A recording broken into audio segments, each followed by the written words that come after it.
যেটা হইল গিয়া যে কিছু কিছু জায়গাতে আমরা এরকম দেখছি যে কিন্তু কাজী নজরুলরে আমরা অনেক জায়গাতে মানে রবীন্দ্রনাথ এবং এইরকম অনুষ্ঠানগুলি যদি আমাদের কমিউনিটিতে কন্টিনিউ হোক নাই হোক মানে মাঝে মধ্যে যদি এরকম করা হয় কমিউনিটির এই নতুন প্রজন্মদেরকে নিয়ে, আমার মনে হয় এটা আমাদের জন্য অত্যন্ত সুন্দর সময় বয়ে নিয়ে আসবে। যাই হোক,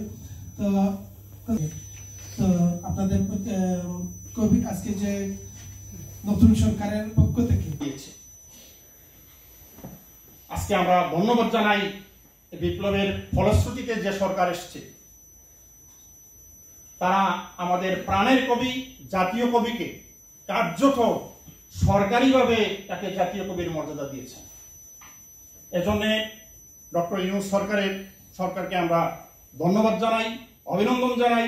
আর এর পিছনে যিনি সবচেয়ে বেশি কাজ করেছেন শিবলী সাহেব, তাকে আমরা আন্তরিক অভিনন্দন জানাই। এর আগে যারা নজরুল ইনস্টিটিউটের প্রধান হয়েছিলেন, ইনফ্যাক্ট তারা নজরুল বিরোধী ছিলেন, তারা মনে প্রাণে নজরুলের পন্থী ছিলেন না, নজরুলের প্রেমিক ছিলেন না। তারা উপরে উপরে নজরুল প্রেমিক আর ভিতরে ভিতরে নজরুলের জড় কাটার চেষ্টা করেছেন। তারা কখনো জোরালো ভাবে বলেননি নজরুলকে জাতীয় কবির মর্যাদা দিতে হবে। আমরা জানি নজরুলের উপর বিশ্ববিদ্যালয়ের 200 মার্ক থাকে পরীক্ষায়, আর রবীন্দ্রনাথের উপর 400 মার্ক। কেন এই ডিফারেন্স? কেন সমান সমান নয়? কেন ইনার উপর 200 পড়তে হলে ওনার উপর 200 পড়ব? কেন ইনার উপর 400 হলে ওনার উপর 400 হবে? কেন? বাংলাদেশ মম চির মনোরম চির মধুর, গ্রীষ্মে নাচে বামা কাল বসেছি ঝড়ে, সহসা বরসাতে কাঁদিয়া ভেঙে পড়ে, শরতে হেসে চলে শেফালিকা তলে, গাহিয়া আবুমণি গীতিবিধুর, নম নম নম বাংলাদেশ মম চির মনোরম। যতক্ষণ তুমি ইনসাফের পক্ষে ততক্ষণই তুমি মানুষ, যতক্ষণ তুমি ইনসাফের পক্ষে ততক্ষণই তুমি গ্রহান্তরের, তোমার কোনো দেশ নেই, কাল নেই, তুমি কালোতীর্ণ। তোমাকে কেন্দ্র করে আবর্তিত হচ্ছে মহাজাগতিক ঘূর্ণন, যেন তুমি মহাজাগতিক কাবা। যতক্ষণ তুমি ইনসাফের পক্ষে ততক্ষণই তুমি ফিলিস্তিনের সেই শিশু যে ইসরায়েলি ট্যাঙ্কের দিকে সর্বশক্তি দিয়ে ছুড়ে মারছে ঢিল, আর তুমি চিলেটিয়ানম্যানের সারিবদ্ধ উদ্যত ট্যাঙ্কের সামনে দাঁড়ানো রহস্য পুরুষ। পার্থিব মানুষ তোমার পরিচয় না জানলেও আমি ঘোষণা দিচ্ছি তোমার নাম, তুমি ছিলে ইনসাফ। যতক্ষণ তুমি ইনসাফের পক্ষে ছিলে আমি তোমাকে সাউথ ভিয়েতনামের জঙ্গল ফুড়ে বেরিয়ে আসতে দেখেছি সাইগনের দিকে, আর তোমার বয়ে দূতাবাসের ছাদে বয়ে তোর তোর করে কাঁপছিল পালায়নরত মার্কিন হেলিকপ্টার। হে ইনসাফ, আমি তোমাকে চিনি, তুমি সেই পাঞ্জশীর উপত্যকার সিংহ। চক্ষুশূলে পরিণত হয়েছিলেন। ব্রিটিশ সরকার তাকে বন্দী করেছিল, কারাগারে প্রেরণ করেছিল। কেন?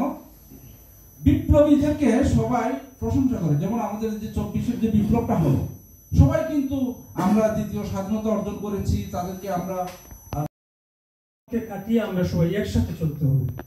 যদি এই সবাই একসাথে চলতে পারি, আমি অবশ্যই লতিফুল ইসলাম শিবলী ভাইয়ের সাথে আমার কথা হয়েছে এবং উনি বলছেন যে তার যতই ব্যস্ততা থাকুক, যত কিছুই থাকুক, আমি কবি নজরুল সেন্টারের পক্ষ থেকে যদি তোমরা সুন্দর একটি আয়োজন করতে পারো এই সামনের ফেব্রুয়ারি মাসে, যেটা অমর 21শে ফেব্রুয়ারি বই মেলা হতে হবে।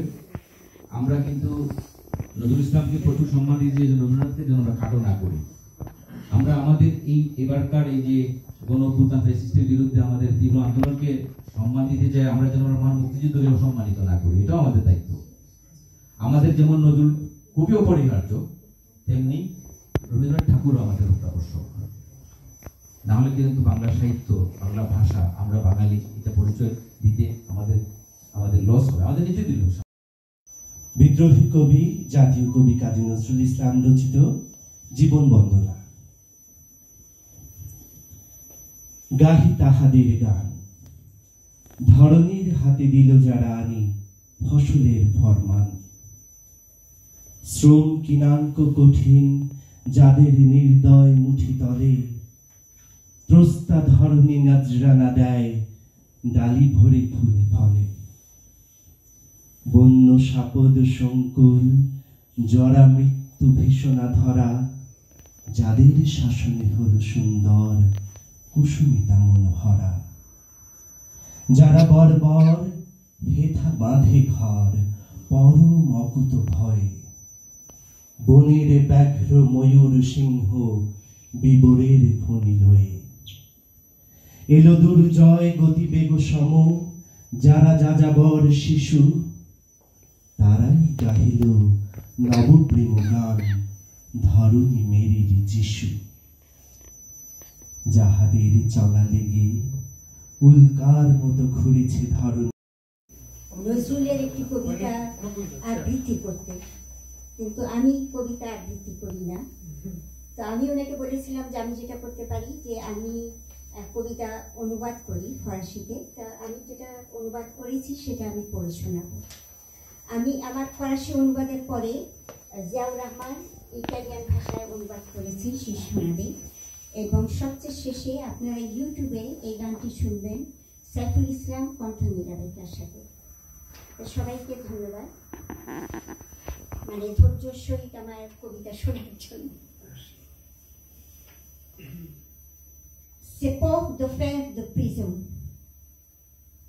brisez ces portes de fer de prison, démolissez les chaînes teintées de sang.